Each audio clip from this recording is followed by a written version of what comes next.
میں اکثر ایک واقعہ سناتا ہوں, وہ بیچارہ عاشق کا فون آیا تو اس نے کہا مفتی صاحب آپ نے میرے راز فاش کر دیا. میں نے راز فاش نہیں کیا بھائی, کسی کو کیا پتا میں کس کا واقعہ سنا رہا ہوں, میں نام تھوڑی بتا رہا ہوں. وہ جس عاشق کا واقعہ نا, اس نے کہا مفتی صاحب یار آپ نے میرے بارے میں سب کو بتا دیا. بھائی جان آپ کے بارے میں کس کو کیا پتا, میں کسی کا راز فاش نہیں کرتا. اب مجھے یہ لگا کہ بیان میں کھڑا ہو کر نہ بولے مفتی صاحب آپ نے میرا راز فاش کر دیا. وہ ایسے 3 آدمی نماز پڑھ رہے تھے نا, 3 آدمی نماز پڑھ رہے تھے, تو ایک کو نماز میں کچھ بات کی اس نے. جب اس نے نماز میں بات کی تو دوسرے نے بولا بھائی جان باتیں کرنے سے نماز ٹوٹ جاتی ہے, باتیں کرنے سے نماز ٹوٹ جاتی ہے. تو تیسرا بولتا ہے الحمدللہ میں نے بات نہیں کی. تو تینوں کی ٹوٹ گئی نا. تیسرا کہتا ہے اللہ کا شکر ہے میں خاموشی کھڑا ہوں. تو تینوں کی ٹوٹ گئی نا. تو ایسے ہی بعض لوگ, ہم تو راز فاش نہیں کر رہے ہوتے, وہ خود اپنا راز فاش کر دیتے ہیں. تو ایک عاشق کا فون آیا, کہنے لگا اب پورے بیان سے نا دیکھنا یہ کلپ نکلے گا اور ہٹ بھی یہ والا کلپ ہوگا. پھر لوگوں کے کمنٹس ہوں گے مفتی صاحب کیا عاشق معشوق کی مثالیں دیتے رہتے ہیں. پورا بیان ایک طرف, یہ والا کلپ کے لاکھوں ویورز ہوں گے اس کے, دیکھنا آپ. اور اس پہ جو لیبل لگے گا ایک سچے عاشق کا واقعہ, یہ لیبل لگے گا, ایک سچے عاشق کا سچا واقعہ. تو سچے عاشق تو آج کل مارکیٹ میں ہول سیل کے حساب سے ہیں, جو اپنے آپ کو سچا, وہ سارے اس پہ سرچ کریں گے یار دیکھیں کیا ہوا, سیم ہمارے ساتھ بھی یہ ہو رہا ہے کہ نہیں ہو رہا. تو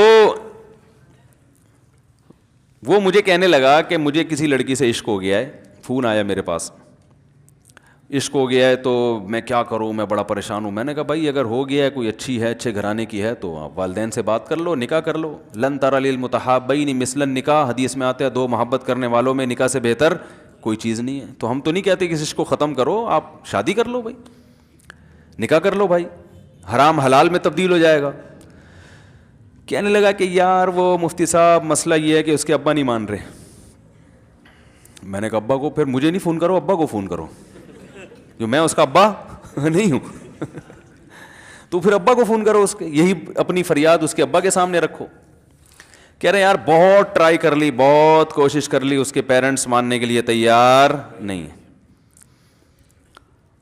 تو میں نے کہا بھائی دیکھو جتنے حربے تھے آپ استعمال کر کے دیکھو ابا اماں کو سمجھانے کے, کہہ رہے نہیں مان رہے. میں نے کہا پھر چھوڑو اس کو, لعنت بھیجو. ایک چیز مقدر میں نہیں ہے, غلط طریقے سے حاصل کرنے کی کوشش مت کرو. شریف لوگ شریفوں کی طرح ہی کرتے ہیں نا. تمیز کا یہی ہے کہ ابا اماں سے بات کی جائے.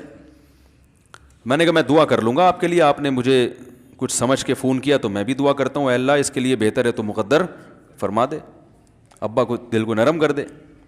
ابا کو چاہیے وہ جب خود کسی کے ابا سے انہوں نے اپنا سوچے نا, ابا سے میری بات, میں نے یہ بھی کہا کہ ابا سے بات کرا دو. میں ابا کو سمجھاؤں گا بھائی اگر بندے میں کوئی بڑی خرابی نہیں ہے تو یار بلا وجہ خام خام انکار نہ کرو. لیکن وہ بقول اس کے بھائی یہ سارے حربے ناکام ہو گئے. تو میں نے کہا پھر وہاں سے دماغ ہٹاؤ. یہ جو عاشق لوگ کہتے ہیں نا ہم دماغ ہٹانا بھی چاہیں تو نہیں ہٹتا, جھوٹ بولتے ہیں, یہ جھوٹ بولتے ہیں, یہ ہٹانا چاہتے ہی نہیں ہے کمبخت. حقیقت بتا رہا ہوں آپ کو, دنیا میں بڑی سے بڑی محبت ختم ہو سکتی ہے اگر انسان چاہے. مر جاتے ہیں تو محبت ختم ہوتی ہے کہ نہیں ہوتی؟ دیکھو جب میاں مرتا ہے, جوان شوہر مر جائے کسی خاتون کا, بوڑھے کو تو وہ چاہتی ہیں کہ بعض دفعہ کہ بھائی اب اس کو نچوڑ تو لیا ہے ہم نے, پورا پینشن بھی لے گی, اب تو ہمیں پلاٹ بھی دے دیا اس نے, گھر بھی میرے نام کر دیا, بچے بھی بڑے کر دیے. بعض خواتین کیا کرتی ہیں, جوانی میں میاں کو نچوڑنے کے بعد بڑھاپے میں بہت ستاتی ہیں. بھائی سب خواتین کی بات نہیں کر رہا میں, لیکن بعض خواتین ایسا کرتی ہیں, وہ بڑھاپے میں میاں کو, کیونکہ وہ کسی کام کا نہیں ہے نا کھانسنے کے علاوہ, تو بچوں کے ساتھ مل کے انتقام لیتی ہیں اس سے. ایسا نہیں کرنا چاہیے, بہت بڑا جرم ہے. عورت غیرت مند ہوگی نا تو بڑھاپے میں بچوں کی طرفداری کے بجائے اپنے شوہر کی طرفداری کرے گی. یہ بھی اچھے اخلاق کی علامت ہے. وہ کہے گی بیٹا تمہیں جو میں نے اتنی محبت سے پالا ہے نا, اس شخص نے مجھے سہارا دیا, گھر دیا, اس نے مجھے چھاؤں دی, اس کی بیس پر آج تمہارے بازوؤں میں قوت ہے. تو غیرت مند عورت کیا کرے گی, وہ بڑھاپے میں کس کا ساتھ دے گی, مرد کا ساتھ, شوہر کا ساتھ دے گی, بچوں کی سائڈ نہیں لے گی. وہ آج کل بچوں کی سائڈ لینا شروع کرتی ہیں, بچوں کے ساتھ مل کے اس کو ستاتی ہیں, کیونکہ اب بچوں سے مفاد ہے نا. اور غیرت مند آدمی بھی ایسے موقع پر بچوں کی سائڈ نہیں لے گا. وہ کس کی سائڈ لے گا, بیوی کی. وہ کہے گا بھائی پہلے یہ رفیق ہے, پہلے یہ بیٹا میری زندگی میں آئی ہے, تم بعد میں آئے ہو, صحیح ہے نا, پہلے یہ ہے بعد میں تم ہو. تو وہی غیرت ویرت شارٹ چل رہی ہے, کیا کریں یار, اب آدمی کس کیا رونا روئے بیٹھ کے تو جو ہے نا. تو کیا بات کر رہا تھا میں, وہ عاشق کی مثال دے رہا تھا. تو اس نے مجھے کہا کہ مسئلہ, اس نے کہا کہ بھائی بات یہ ہے مفتی صاحب بس دعا کریں, وہ مجھے ہر قیمت پہ چاہیے. میں نے کہا بھائی بڑے سے بڑا غم انسان, میں نے کہا کوئی ہاں میں عورت کی مثال دے رہا تھا, میاں سے کتنی محبت جوانی میں اس کا انا للہ ہو گیا, کیسا روتی ہیں, ہائے یہ کیا ہو گیا, ہائے یہ ہو گیا, ہائے, بڑا دھچکا لگتا ہے بیچاری کو. جو صحیح محبت کرنے والی, ہمارے یہاں اللہ کا شکر ہے مشرقی عورتیں محبت ہی کرتی ہیں میاں سے, تو کیسا روتی ہیں, کتنا بڑا غم. تھوڑے دن کے بعد بھول جاتی, بھولائیاں. میں نے یہاں لوگوں کو دیکھا ہے, باپ کا انتقال ہو گیا, ٹینشن سے پاگل ہو رہے ہیں, تیسرے دن ویلیاں لگاتے پھر رہے, بھول گیا ابا کا. مایوس کر دینا جب انسان اپنے آپ کو. تبھی کہتے ہیں نا بچہ گم جائے یہ زیادہ خطرناک ہے, مر جائے یہ کم خطرناک ہے. کیوں؟ مرنے کے بعد امید ختم, اب نہیں آئے گا. گمنے والے سے امیدیں ہوتی ہیں شاید اب مل جائے, شاید, اسی ٹینشن میں زندگی گزار دیتے ہیں. تو عاشق کو چاہیے معشوق کے بارے میں یہ سمجھے کہ یہ میرے لیے مر گیا ہے, ختم, اس کا نمبر بلاک, اس کے بارے میں سوچنا ختم. کچھ دن طبیعت خراب رہے گی, اس کے بعد انشاءاللہ سیٹنگ پہ آ جائے گا. یہ کمبخت چاہتا ہی نہیں علاج کرنا, بار بار اس کی تصویریں دیکھتے رہیں گے, بار بار اس سے بات کرتے رہیں گے, بار بار اس کے بہانے سے اس کی گلی کا چکر لگائیں گے, اور پھر اسی کو سمجھانے کے لیے فون کرتے رہیں گے بار بار کہ میں تم سے محبت ختم کر رہا ہوں, سن لو. حقیقت ہے, یہ بھی ہوتا ہے عاشقوں کے ساتھ. دیکھو آئندہ مجھ سے بات چیت نہیں کرنا, کیونکہ میں بس یہ آخری کال تھی میری. بھائی جان ضرورت کیا ہے آپ کو یہ بتانے کی بھی آخری کال تھی یا پہلی کال تھی؟ یہ عاشق لوگ کرتے ہیں, حقیقت بتا رہا ہوں. آپ کو کہہ رہے ہو گے مفتی صاحب کو کیسے پتہ چل گیا ہمارے بارے میں؟ بھائی ہم نے پوری دنیا دیکھی ہوئی ہے, دنیا کے ہر آدمی سے ہم ملے ہیں الحمدللہ, اور ہم بھی اسی ماحول میں پلے بڑے ہیں جس میں آپ پل بڑھ کے جوان ہوئے ہیں. تو عاشق کیا کرے گا کمبخت, وہ بہانے سے سمجھاتا رہے گا, کبھی ڈانٹتا رہے گا, تعلق ختم, نمبر بلاک, آئندہ مجھ سے بات نہیں کرنا, میرا ایمان خراب ہو رہا ہے, جاؤ دفع ہو جاؤ. پھر 2-4 دن کے بعد چیک کرے گا کوئی کال تو نہیں آئی بھی, اس نے میری ہدایت پر عمل کیا, اس نے نمبر بلاک کیا. تو آپ کبھی بھی ٹھیک. پہلی بات تو یہ کہ عاشق کو چاہیے وہ یہ سمجھے کہ میں بیمار ہوں, یہ بیماری ہے. ہر وہ چیز جو آپ کو نارمل لائف سے ہٹا دے وہ بیماری ہے یا نہیں ہے؟ وہ ٹینشن ہے, وہ بیماری ہے بھائی. ایک چیز نہیں مل رہی, تمیز سے نہیں مل رہی, چھوڑ دو, اس کا تصور دماغ میں لانا چھوڑ دو, اس کا نمبر بلاک کر دو, ایسے ہو جاؤ جیسے تھا ہی نہیں. کچھ دن طبیعت خراب رہے گی, اس کے بعد انشاءاللہ ٹھیک ہو جاؤ گے. حضرت حکیم الامہ مولانا اشرف علی تھانوی رحمہ اللہ کے پاس ایک عاشق آیا. اس نے کہا ایک گھوسن کہتے ہیں نا, وہ جو گوالے ہوتے ہیں نا, ان کی عورتیں جو دودھ وودھ بیچتی ہیں, تو ایک دودھ والی عورت پہ یہ عاشق ہو گیا تھا, اور نکاح کو کوئی چانس مانس تھا نہیں.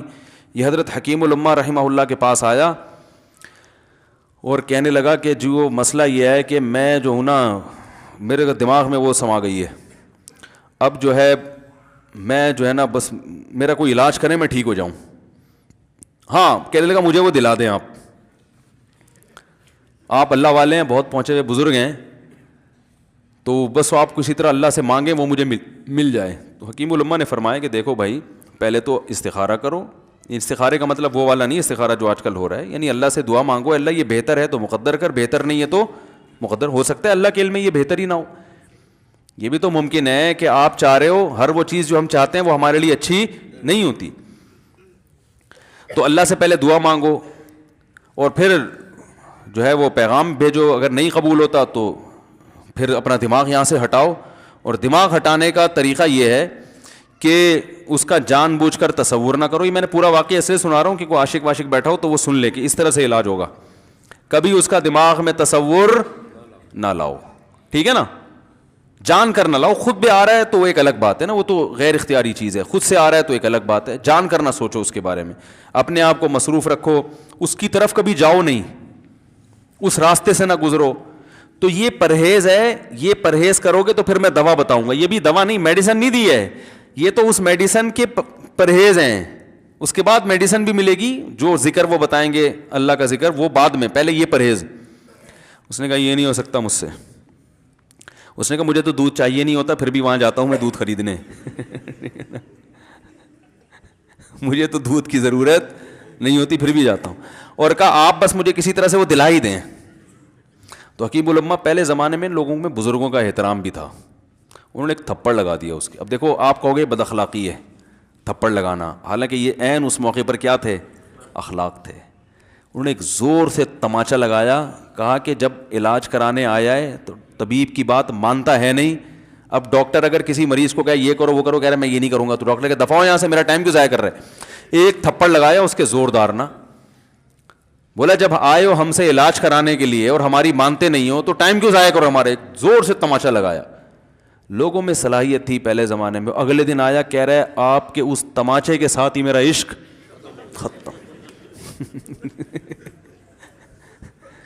تماچا لگا ہے اور عشق ختم. حکیم الامہ کو حکیم الامہ اس لیے تو کہتے تھے کہ وہ جانتے تھے کس کا کیسے علاج ہوگا. اس کا علاج تمیز سے نہیں ہو سکتا. اس کو یہ ہے کہ زبردستی اس کے کولے میں انجیکشن ٹھوک دو, تو وہی کیا انہوں نے. تو لگایا زور سے تھپڑ اس کا. تو ایک اور واقعہ ایسا بڑا دلچسپ ذہن میں آیا تھا, اس کا بھی علاج ہو گیا تھا فوراً. یہ تو تھپڑ لگایا تھا نا, بڑا دلچسپ واقعہ ذہن میں آیا تھا, نکل ہی گیا ذہن سے. تو انہوں نے لگایا اس کو زور سے تھپڑ اور اس کا ہو گیا علاج. ہاں ایک دہریہ آیا, ایک شخص آیا, دہریہ نہیں تھا مسلمان تھا, یونیورسٹی میں پروفیسر تھا. وہ کہنے لگا مجھے اسلام کے بارے میں نہ بڑے وسوسے آتے ہیں, پتہ نہیں اسلام ٹھیک ہے یا نہیں ہے, کیا ہے یہ. ہر آدمی کا علاج دلائل سے نہیں ہوتا, یاد رکھو. جو حکمت والے لوگ ہوتے ہیں وہ سمجھتے ہیں کہ اس کا فالٹ ہے کیا, اس کے اندر ٹیکنیکل خرابی ہے کہ اس خرابی کو دور کرتے ہیں. اس کو ہر طرح سے دلائل سے سمجھا دیا. پھر بھی آیا کہنے لگا حضرت مجھے بڑے اشکالات. حضرت حکیم اللہ نے فرمایا دفع ہو جائے یہاں سے, تیرے جیسے آدمی کو اسلام کی بالکل بھی ضرورت نہیں ہے, تو کافر ہو جا. تو یہ سمجھ رہا ہے کہ تو اسلام پر احسان کر رہا ہے. یہ جملہ انہوں نے کہا ہے اور کہہ رہے میرے سارے وسوسے ختم. اس کو فالٹ اس کے اندر یہ تھا, وہ یہ سمجھ رہا تھا کہ گویا اللہ کو کچھ مل رہا ہے میرے جیسے پروفیسر کو اسلام میں داخل کر کے, اور اسلام کو میری ضرورت ہے اور مجھے سمجھ میں نہیں آ رہا. جب اس کو بتائیں گے اسلام کو تیری ضرورت نہیں ہے اور نہ ہمارے پاس اتنا ٹائم ہے کہ ہم ساری صلاحیتیں تیرے اوپر ہی خرچ کرتے رہیں بیٹھ کے, تو ہو جا بھائی, جہاں اتنے سارے لوگ کافر ہیں ایک اور ہو جائے گا. تو کیا سمجھتا ہے, تو چاہتا ہے اتنا پروٹوکول دیں کہ سب کو چھوڑ کے ہم تیرے پیچھے لگے رہیں. تو اس کو اپنی اوقات سمجھ میں آ گئی, اس کو اوقات سمجھ میں آ گئی, بھائی یہ میری ضرورت ہے اسلام کی ضرورت میں نہیں ہوں. لیکن یہ آپ نہ کرنا شروع کر دیں کہ تھپڑ لگا رہے ہیں اور یہ کر رہے ہیں. ہر آدمی پہ ہر چیز سوٹ نہیں کرتی. تو اسی وجہ سے دیکھو اسلام نے بچوں پہ سختی کرنے کی بھی اجازت دی ہے, بلکہ بعض مواقع پہ حکم دیا ہے. لوگ کہتے نہیں بچوں سے سختی بالکل نہ کرو, بچوں سے سختی بالکل نہ کرو. بھائی بعض چیزیں بچے محبت سے سمجھیں گے, بعض چیزوں کی اہمیت محبت سے نہیں, وہ سختی سے سمجھ میں آئیں گی. میں الحمدللہ اپنے بچوں پہ ہاتھ نہیں اٹھاتا, بہت کم نوبت آتی ہے. ایک چھوٹے بچے نے میرے کیا کیا, بغیر پرمیشن کے نا میز سے 5 روپے اٹھا لیے. بچوں کو ہم نے بتایا کہیں بھی کوئی بھی پیسے پڑے ہوئے ہوں, تھوڑے ہوں زیادہ, کوئی بچہ بھی والدین کی پرمیشن کے بغیر پیسے کہیں سے بھی نہیں اٹھائے گا, چاہے کتنے بکھرے ہوئے پیسے پڑے ہوئے ہوں. ہوتا ہے نا آدمی بٹوا نکال کے رکھتا ہے, پیسے بکھر گئے. بچوں کو کہا ہے کیونکہ اس سے عادت کیا ہوتی ہے. تو ایک بچہ بھی نہیں, بچی نے کیا, 5 روپے اٹھا لیے. مجھے یاد ہے اس کو میں نے زور سے تھپڑ مارا. وہ تھپڑ خوف بٹھانے کے لیے کہ یہ معمولی جرم نہیں ہے. وہ دن, آج کا دن کئی سال ہو گئے اس واقعے کو, یعنی میرا خیال ہے 6-7 سال تو ہو گئے ہوں گے. پیسے پڑے رہتے ہیں, کبھی کوئی بچہ ہاتھ, کیونکہ اس کو پڑا ہے تو سب کو عبرت ہو گئی. کیا ہوا, ان کے مزاج میں ایک چیز انسٹال ہو گئی ہے, سافٹ ویئر ڈال دیا ہم نے, انسٹال کر دیا. سمجھ رہے ہو نا کیا ہو گیا بھائی, انسٹال کر دیا. ویسے سمجھانے سے نہیں ہوتا, بیٹا دیکھو 5 روپے اٹھانا بہت بری بات ہے. بچہ کیا کہتا ہے, بعض دفعہ بچوں کی مائیں آ کے دلائل 5 روپے ہی تو ہیں. بعض دفعہ بچوں کی مائیں دفاع شروع کر دیتی ہیں, 5 روپے ہی تو ہیں نا, اس میں کون سا طوفان آ گیا. آپ کا پیسہ بچوں کا پیسہ ہی تو ہے بھائی. اس نے 5 اٹھا لیے تو اس کو تھپڑ پڑ رہا ہے, تو میں نے تو اگر 500 کا اٹھا لیا مجھے تو پتہ نہیں کیا کر دو گے. تو وہ بعض دفعہ عورتیں بھی الٹے سیدھے دلائل شروع کر دیتی ہیں. جب چانٹا پڑ گیا تو بچے کی ماں کو بھی اندازہ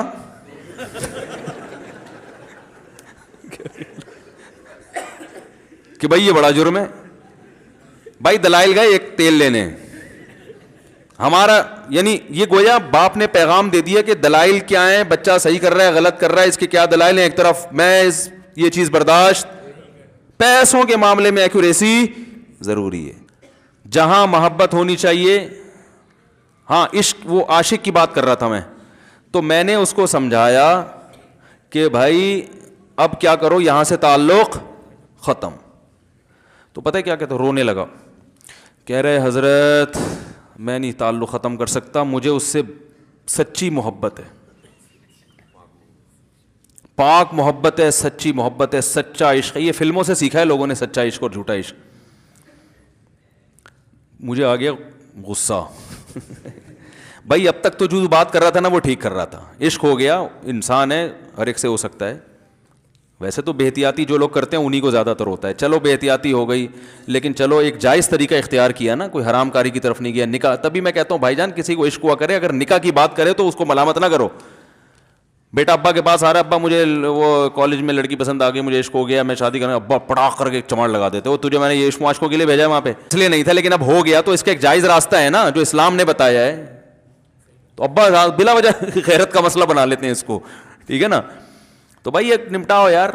بچی بعض دفعہ پاگل ہو جاتی ہے عشق میں, تو ابا وہ غیرت کا مسئلہ بنا کے کیوں بھائی یہ کیا ہو گیا. بھائی اگر ہو گئی ہے, پاگل نہیں بھی ہوئی تو پاگل ہونے سے پہلے اس کی شادی کر دو. عقل مند باپ یہ کرے گا, ٹھیک ہے نا. تو اپنے اولادوں کو, یہاں جو والدین بیٹھے ہیں, اتنی سہولت ان کو دیا کریں کہ اگر وہ کہیں شادی کرنا چاہتے ہیں تو وہ زبان سے اظہار کر سکیں. بے شک براہ راست کرتے ہوئے شرم آنی تو کسی پرچہ لکھ کے ابا کی تکیے کے نیچے لکھ دیں, ابا سیٹنگ چل رہی ہے. ٹھیک ہے نا. تو میں نہیں چاہتا میں گناہ کی طرف جاؤں, میری شادی کرا دو. اور نام نہ لکھو اپنا, ابا خود ہی, ابا کو سب کا پتا ہوتا ہے کہ وہ خود ہی پہچان جائیں گے. تو یہ جو بہت زیادہ سختی والدین کرتے ہیں نا اولاد پہ, اس سے بغاوت پھیلتی ہے, کیونکہ جائز حق تو اس کو دینا چاہیے نا بھائی. ہاں وہ اگر آپ کے خاندان میں میچ ہی نہ کر سکے, وہ یعنی وہ ایسی جگہ پسند کر لیا اس نے کہ وہ ایڈجسٹ ہی نہیں ہو سکتی, تو پھر ایک الگ بات ہے. پھر ابا غیرت دکھائیں, بولا بیٹا تو تیری بیوی ہماری بہو بھی ہوگی, یہ ہماری بہو بنانے کے قابل نہیں, ہماری پرمپرا ہے, ٹھیک ہے نا. تو لیکن نارملی ماننا چاہیے. تو اب کیا ہے, میں نے اس سے, اب وہ کیا نا رونے لگا. بس یہ بیان, یہ کس واقعہ بتا کے وہ پتھر والا جو ہے نا مثال کمپلیٹ کر کے بات ختم کرتا ہوں. وہ رونے لگا, کہہ رہے نہیں مجھے سچی محبت ہے. مجھے پھر آیا غصہ, میں نے کہا بھائی جان یہ ٹوپی ڈرامے نہیں کرو. ٹھیک ہے آپ کو عشق ہو گیا, دل زخمی ہے آپ کا, یہاں تک بات سمجھ میں آتی ہے, انسان ہے, ہو جاتا ہے, تو نکاح کا راستہ ہے, نہیں ہو رہا تو پریشان ہونا بھی سمجھ میں آتا ہے, یہ سچی مچی نہیں کرو بھائی. میں نے کہا اپنی ماں سے کیوں نہیں ایسی محبت آپ کو, ماں ناراض ہوتی ہے, کبھی بات چیت چھوڑ دے, تو پھر ایسا رونا آیا کبھی؟ جس نے ساری زندگی پالا پوسا جوان کیا ہے بھائی, کبھی زندگی بھر ساتھ نہیں چھوڑتی ماں. آپ 60 سال کے بھی ہو جاؤ گے نا, آپ کی بیماری پہ ایسے ہی روئے گی جیسے جب 2 سال کے بچے تھے اس وقت روتی تھی. کیا اللہ نے عجیب رشتہ, ساری زندگی روٹیاں پکا پکا کے کھلاتی رہتی ہے, تھکتی نہیں ہے, ایک دفعہ بھی کبھی پیسے نہیں مانگے. کسی کو باورچی رکھو, فری میں کتنے دن پکا کے کھلائے گا روٹیاں بھائی؟ 4-5 دن کے بعد بولے گا بھائی ہم نے کیا ٹھیکہ لیا ہوا خدمت کا, پیسے دو, تنخواہ دو, نہیں دو گے جائے گا وہاں سے. ساری زندگی روٹیاں پکا کے کھلاتی ہے, ساری زندگی. نہ کھانے پہ تو ناراض ہوگی, کھانے پہ کوئی معاوضہ نہیں مانگے گی. کتنا بڑا احسان ہے, اس سے ایسی جذباتی محبت نہیں ہوتی. اس پہ رونا نہیں آئے گا, اس پہ جذبات نہیں مشتعل ہوں گے. تو وہاں نہیں ہو رہے, تو یہاں اگر ہو رہے ہیں تو اس کو پاکیزہ محبت کا لیبل لگانے کی ضرورت. میں نے کہا اس کو لقوہ ہو جائے نا جو تمہاری جو محبوبہ ہے, بی پی ہائی ہوا اور جناب تھوڑا سا ٹیڑھی میڑھی ہو گئی, پھر دیکھوں گا, پھر کہے گا کہہ رہے ہیں مجھ سے صاحب جان چھڑا دو خدا کے لیے, پھر تعویذ مانگیں گے جان چھڑوانے کے تعویذ. ایسا ہی ہوتا ہے نا. اور وہ بھی جو تم پہ اتنا لٹو ہو رہی ہے بھائی, وہ بھی صرف ایک ظاہری عشق ہے. ہاں بعض دفعہ حقیقی بھی ہوتا ہے, وہ اخلاق سے کسی کے متاثر ہو گئے, دینداری سے متاثر ہو گئے, وہ ایک الگ چیز ہے. لیکن زیادہ تر صرف شکلوں پہ مر رہے ہیں, شکلوں پہ. اخلاق ایک طرف گئے ہوئے ہیں, دینداری اخلاق کو کوئی نہیں لفٹ کراتا آج کل, صرف شکل پہ. تبھی ان کو کسی اداکار سے کرا دو نا, فوراً بھاگ جائیں گے اس کی طرف. Thanks for watching. Don't forget to like, comment, share and subscribe to Mufti Tariq Masood Speeches channel.